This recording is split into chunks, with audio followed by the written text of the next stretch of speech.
Maharashtra live news मध्ये आपले स्वागत आहे। आपण पाहत आहात महाराष्ट्र लाईव्ह न्यूज, बातमी जनसामान्याची। रांजोळा येथील शेतकऱ्यांच्या पांदण रस्त्याचा मार्ग झाला मोकळा। गेल्या कित्येक दिवसांपासून रांजोळा येथील शेतकरी पांदण रस्ता मोकळा करून द्यावा यासाठी निवेदन देऊन वारंवार तहसील येथे चक्रा मारत होते। दिनांक 25/7/2025 रोजी तहसील येथील संबंधित अधिकाऱ्यांनी पांदण रस्त्याच्या ठिकाणी जाऊन पंचनामा करून हा पांदण रस्ता मोकळा करून दिला।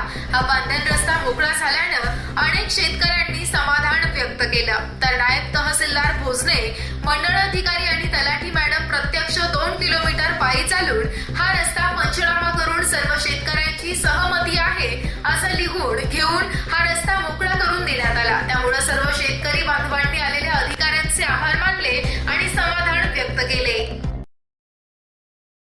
पूर्ण ह्या रस्त्यात तुम्ही सांगितल्यानुसार ज्याची कोणाची अडचणी होत्या त्याची आपण संमती घेतलेली आहे।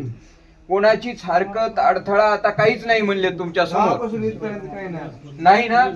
तर तसा पंचनामा आम्ही करायलो, तुमच्या सगळ्यांच्या संमतीने रस्ता खुला झालेला आहे।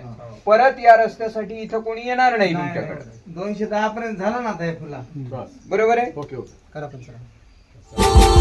Subscribe right now and press the bell icon. Never miss an update.